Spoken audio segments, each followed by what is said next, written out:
have to ad-lib a little bit because we were supposed to take a tour of the school this morning, as we have done countless other times. However, the district denied us access to the building, which makes me wonder what exactly they are hiding. As president of AFT Pennsylvania, I represent 61 locals across the Commonwealth and assure you that this neglect is not unique to Philadelphia. Just last Friday, 4 schools in Scranton had to close due to suspected asbestos contamination. While we are here today to talk about a practical solution, I would be remiss if I didn't mention the critical need for funding to deal with this humanitarian crisis. While we're here to, as I said, to discuss a practical solution, I'm going to introduce PFT President Jerry Jordan, who fights every day so that our educators and youngsters they serve do not run the risk of being poisoned by simply walking into their school buildings. Jerry, thank you for leading this charge. Thank you, Arthur, and good afternoon. We are here today because once again, the PFT has had to advocate for the closure of a school due to dangerous conditions that none of us should ever accept as normal. Dozens of areas of damaged asbestos exist inside of Hopkinton, and the district's response has been wholly insufficient. In fact, my team only learned of a potentially very severe asbestos breach at the school because a member brought it to our attention late Friday afternoon. Our member informed us that without the PFT's involvement or knowledge, the drop ceiling tiles throughout the entire school building were replaced over the summer. Staff reported massive amounts of dust and debris everywhere, which they unknowingly swept up. This is a horrifying breach and exposed to the entire building to unknown but likely quite significant amounts of asbestos.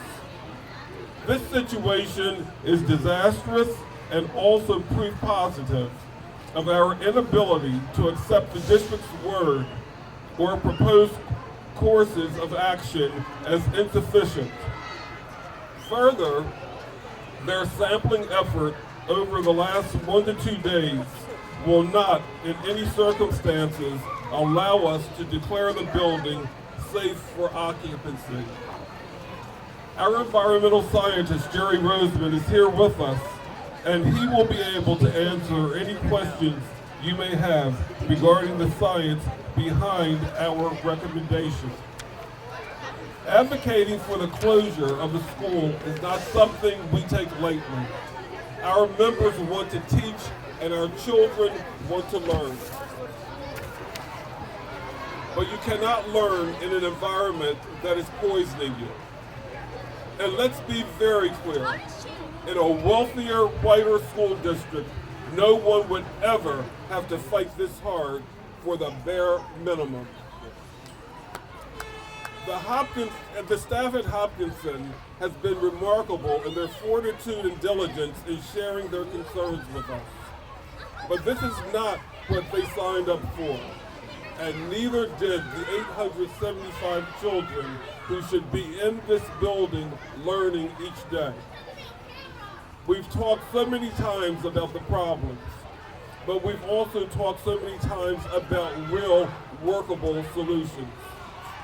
Today, my colleague from the Laborers District Council, Ryan Boyer, will talk about a real workable rapid response team that we know will be an invaluable resource in this fight.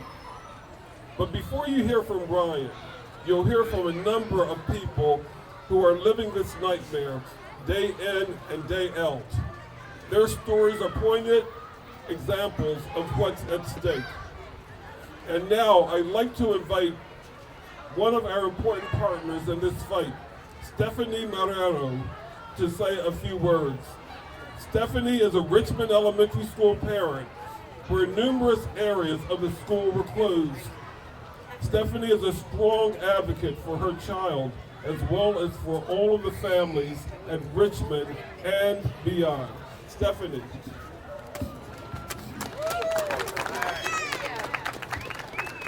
Thank you so much.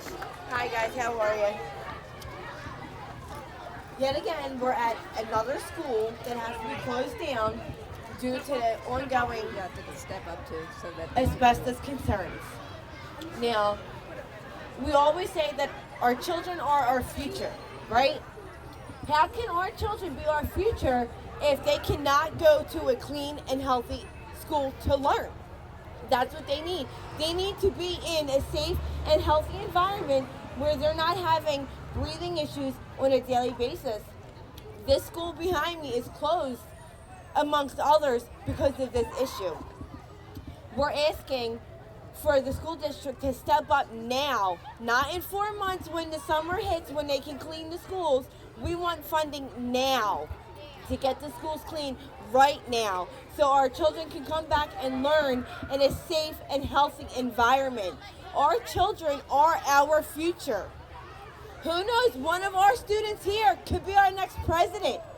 We don't know that, but they need to be in school to learn. They cannot learn if they're not in school. They need to be with healthy environment. Our teachers need to be here daily to teach our youngsters. Please, we're asking the school district to come forward and release these funds so we can get our schools clean now, not in 4 months, right now. Thank you.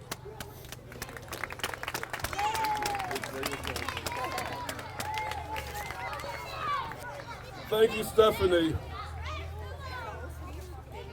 And now I'd like to introduce Brenda De Leon. Brenda is a parent of 3 Hopkinson students, first grade twins, and a 6th grader. Brenda.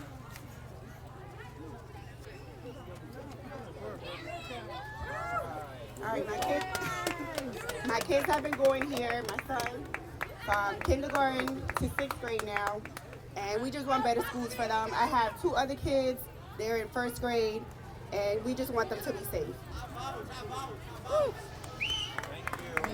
Thank you, Brenda.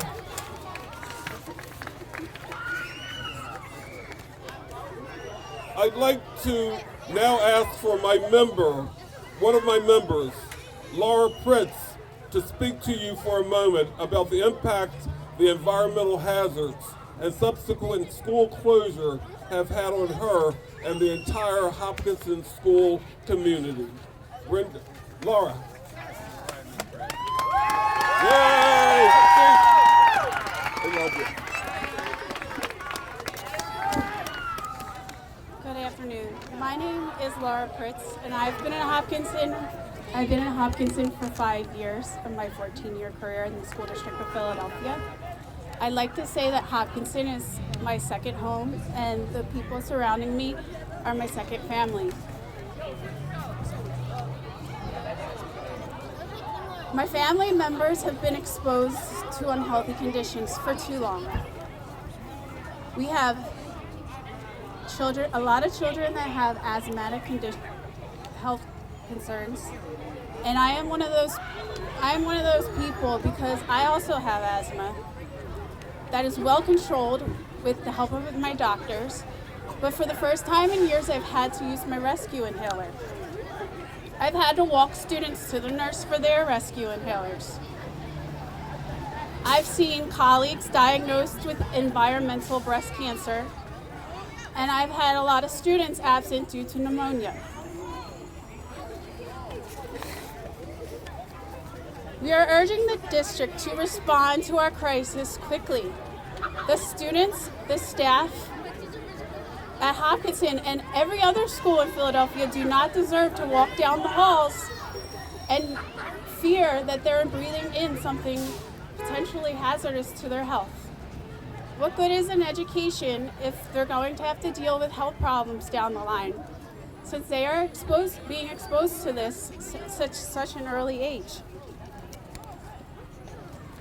We appreciate and trust the PFT for all the work they're doing And we just urge everybody if they could please stand behind PFT, complete the projects the right way, and get the funding that we need to keep our staff, our students, a safe and happy family. Thank you.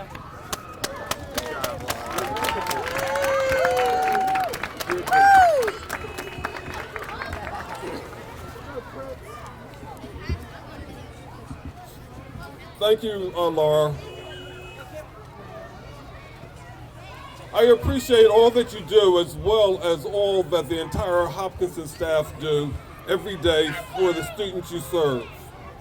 The pleas of the parents, of the educators, of the community partners, they cannot be ignored.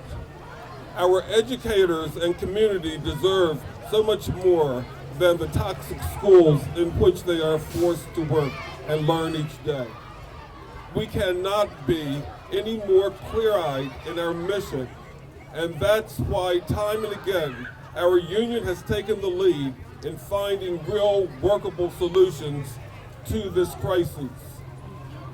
You'll see here that I have a binder with me, or with Randy.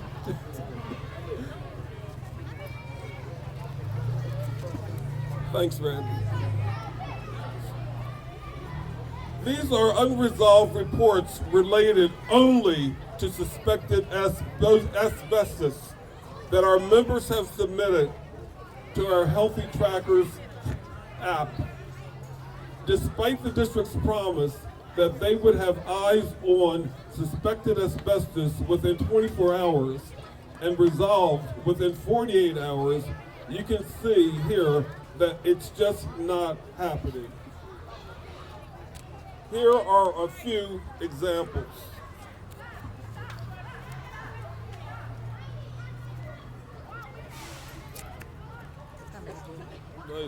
No.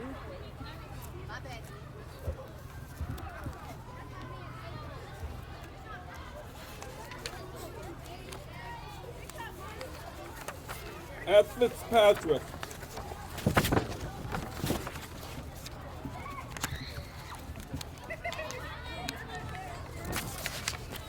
Thank you. It says, F. Fitzpatrick, piping in the kindergarten wing, reported 70 days ago, remains unresolved. Possible asbestos pipe insulation in the kindergarten classroom at Fitzpatrick has been unresolved for 55 days.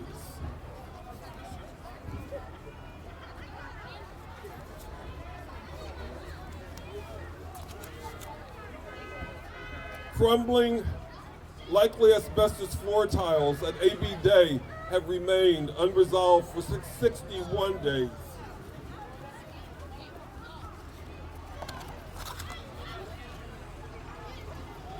A cracked asbestos pipe in a classroom at Barton has remained unresolved for 23 days.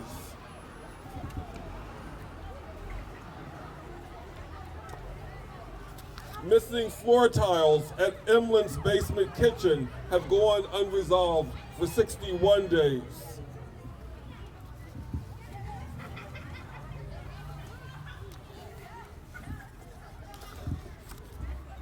Pipe concerns at Furness remain unresolved for 158 days.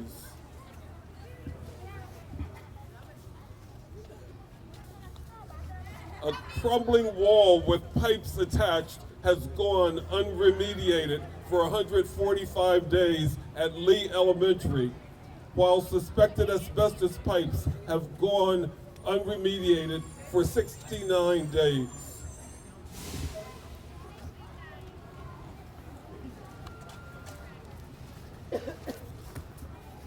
A hole in the wall at Olney, where the teacher reported suspected asbestos, has gone unresolved for 159 days. We created the Healthy Schools Tracker. We created the Healthy Schools Tracker app because we need results and we need them now. And hundreds of our concerns have been resolved using the app, but you can see that far too many are not. So as a union, We work to brainstorm solutions, and we also talk to our brothers and sisters in labor. I am pleased to have so many labor organizations as members of our Fund Our Facilities Coalition. One of our partners has joined us here today because his members are, in many cases, the ones doing the asbestos remediation work. Brian Boyer is a business manager of the Laborers District Council, and he has been an integral partner in our solution-driven coalition. I've talked with Ryan about workable solutions, and he has done some excellent insight about how we can develop a rapid response program that will help streamline responses to the concerns we have all laid out today. Ryan, thank you for your partnership on this work.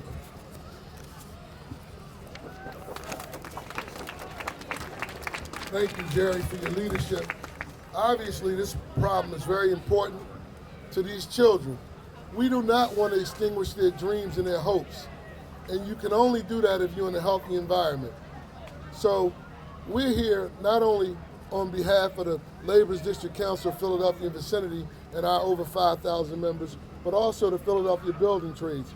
We are used to taking complex problems and putting workable, practical solutions. We proposing to the district a rapid response team of between 40 and 100 workers, highly trained, highly skilled, some of the best in the region to eradicate these problems in these buildings. And then in the summers, we do it on a bigger scale so that no child, no teacher, no vendor should have to go to a school where there's possible toxins in the building. We have to eradicate it, and we have to do that now. We believe that we have the skeletons of a plan. We have done this before in other municipalities in New Jersey. We've done it. So it's nothing new. We just have to have the will of our politicians to give us the money to do it. It requires funding. It requires funding and investments in these beautiful, bright people that you see around here. If we want a future, we must invest in that future. We are here, Jerry, for you, your members, the children, and everyone in Philadelphia and the Commonwealth of Pennsylvania. This problem needs to be eradicated. It is too important to allow our children to suffer because of inaction. So we're here to help you, Jerry. Thank you so much, Brian.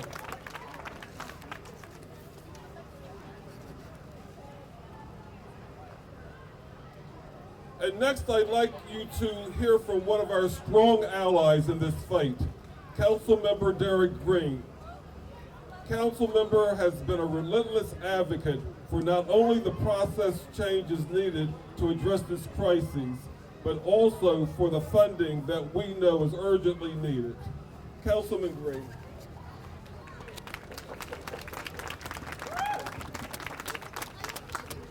Thank you, Jerry. Thank you for your leadership on this issue. It's important for me to be here because as an at-large member of City Council, I represent the entire city. And it's sad that we've had, I believe, 8 schools that have been closed because of the environmental conditions in this school.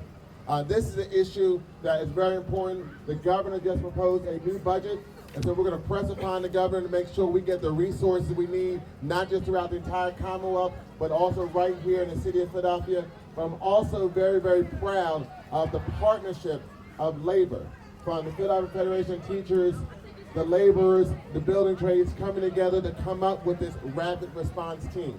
This is so important because the PFT has put together an app and they've been tracking all of the problems they've seen in schools, all the teachers like Laura that are here that have been seeing in schools all around the city of Philadelphia. For me, this is an important issue because as Laura was talking, I was reflecting on the fact that my mother and Jerry talked about Olney High School, taught at Olney High School, and she dealt with asbestos when she was there, and there's still issues at Olney.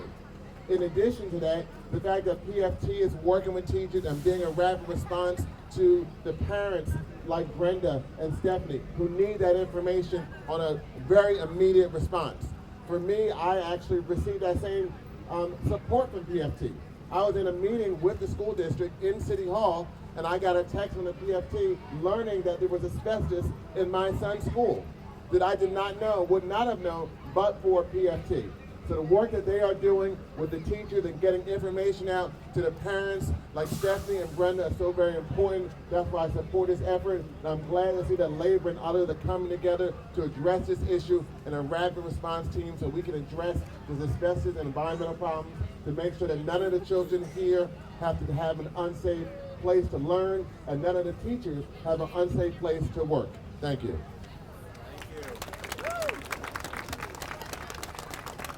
Thank you, Council Member. And lastly, a woman who truly needs no introduction in her second home, our great city of Philadelphia. Randy Weingarten is the president of the 1.7 member strong American Federation of Teachers, and she always makes time for us here in Philadelphia. Occasionally, well, once, she even got arrested here while fighting for Philadelphia public schools. She's been with us every step of the way, and from our fight to regain local control of schools to our long contract battle. She knows what it means to fight for an investment agenda for public education, and there is nowhere better to fight for that than right here in Philadelphia. Randy, thank you for all you do for the children and educators of Philadelphia. And now I turn it over to you, President Randy Weingarten.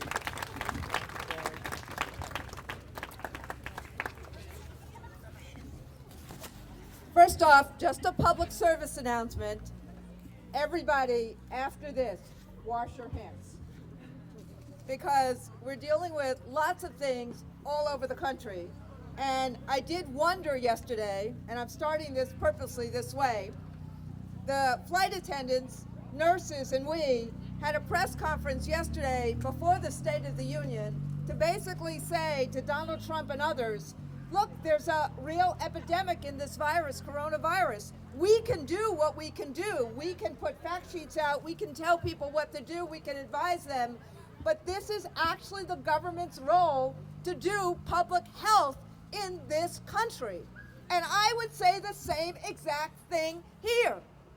This is the government's role, nationally, state, and locally, to make sure that our children are safe.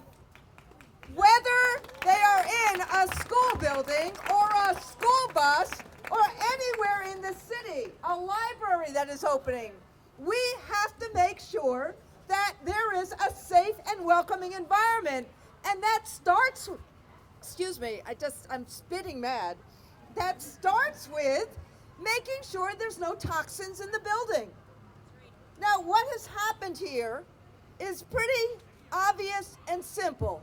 And I'm saying this about the federal government today because how dare Vice President Pence and Betsy DeVos be in this town today and not dealing with the asbestos issues and the infrastructure issues in our public schools.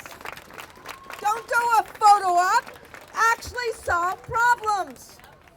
So ultimately, we have a recession in the mid-2000s.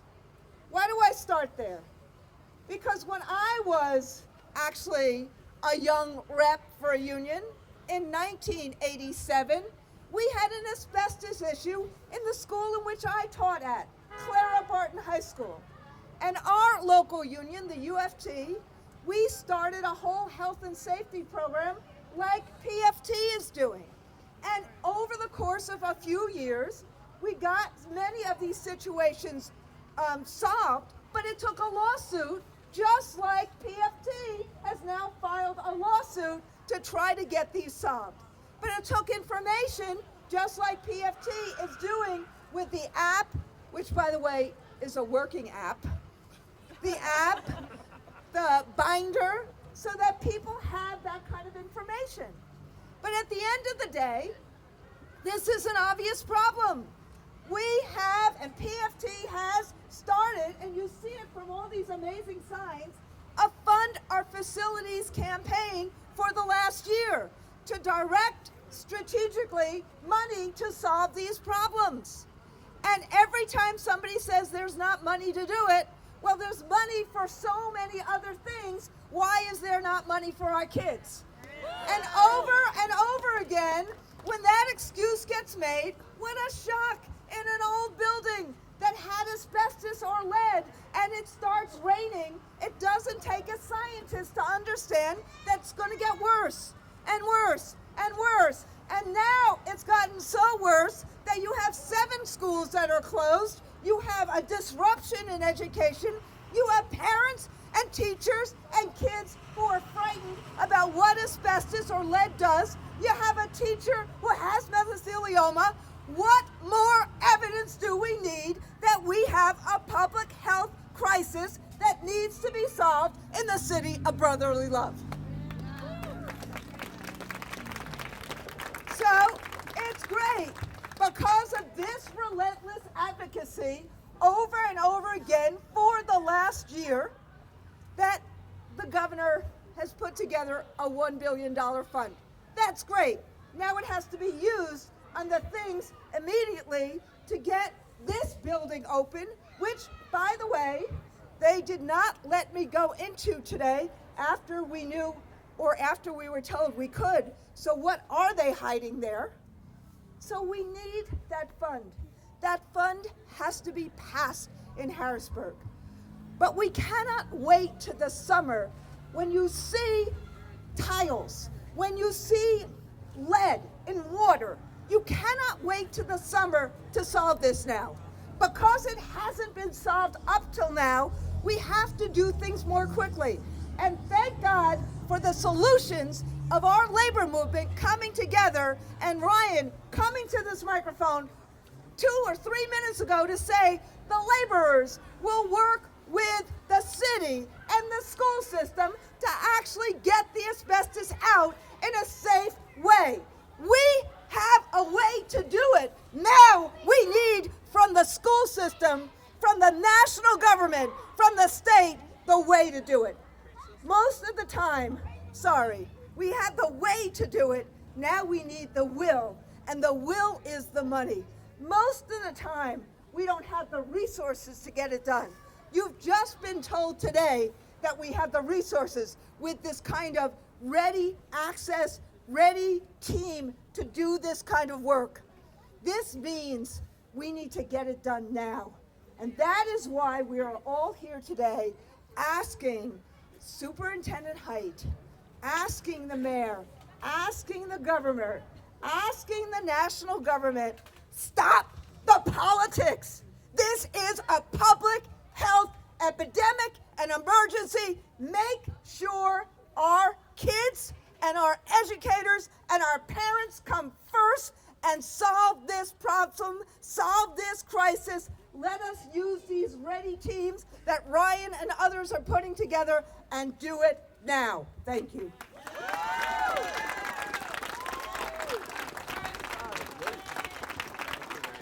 Thank you so much, Randy.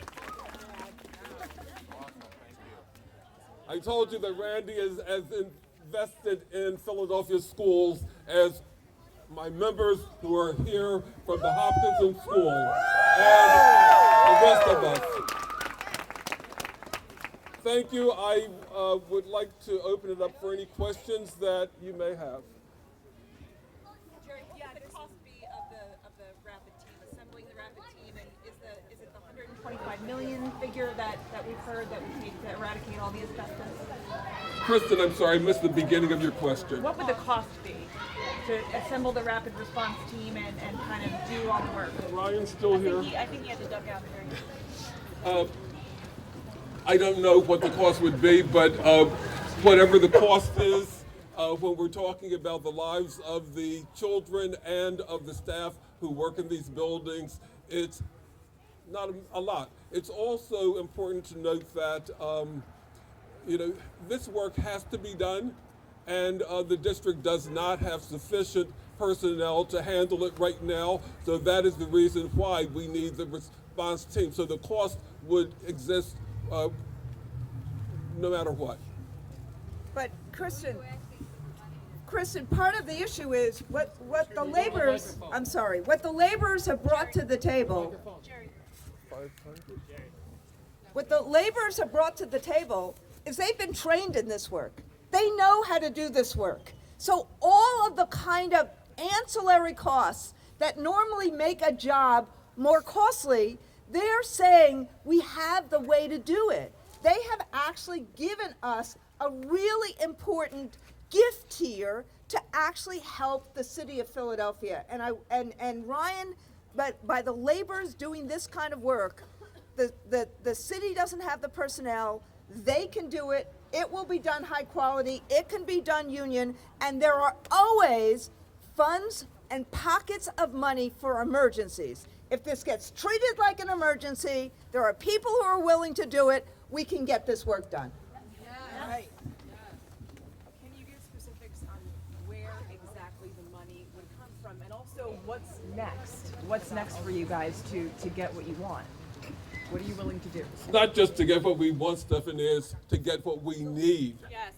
And, that money hopefully will come from Harrisburg with the governor's recent proposal as late as yesterday in his budget, as well as Randy pointed out, from some money coming from the federal government as well. What about the city? Well, the councilman is here, and he has recently proposed $10 million to be moved over for this issue. And if there's additional information, the councilman can add to what I'm saying. Thank you, Jerry. So last fall, I put in transfer orders for about $10 million to address asbestos issues. The district really didn't have the full capacity to use those dollars. That's why this rapid response team with the laborers and the building trade is so important. We're going to the budget process, so we're going to look at what opportunities and abilities we have to address these issues. And I just had a brief conversation with Ryan to get a sense of what that range may be. They're looking at the numbers. But also what I think is very important is that the governor just announced his budget this year. And it's important that we make sure that members of the General Assembly, not just to represent the city of Philadelphia, but across the entire Commonwealth, have similar issues. If you are a school district like an Erie or Norristown or Coatesville, they all have older buildings. This is an old state. And so in addition to lobbying through my role as a member of City Council, I'm also the first vice president of the Pennsylvania Municipal League. So I'll be reaching out to mayors and council members across the Commonwealth to say we need your support to make sure that your members in the General Assembly push and support this initiative of the governor so we can get that $1 billion to help all schools, but especially here in the city of Philadelphia and schools like Hopkinton. All right.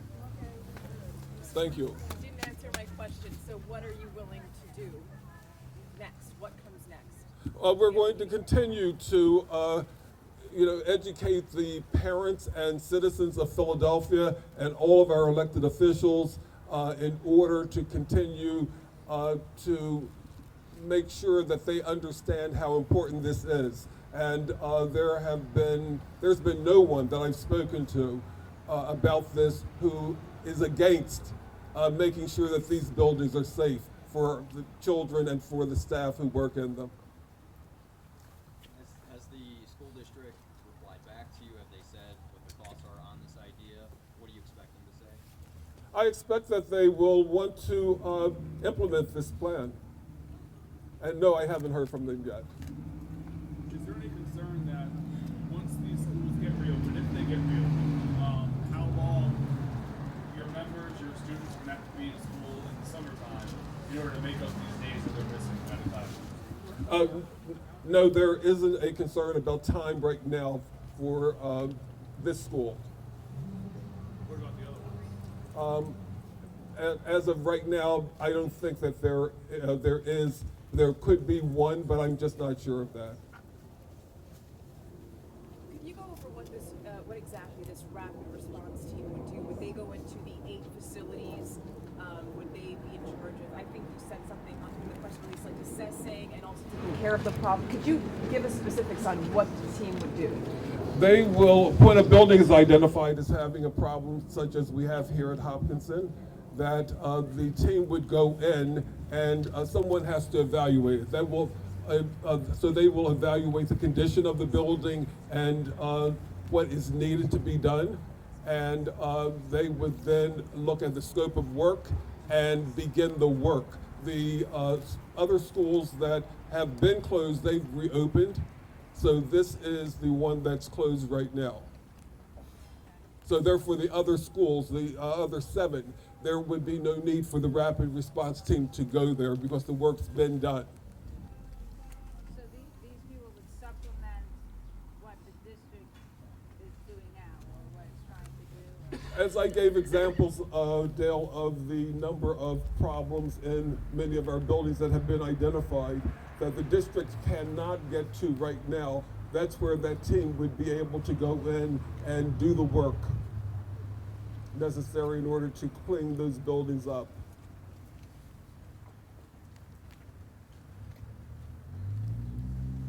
Any more questions? Thank you everyone for coming. Thank you.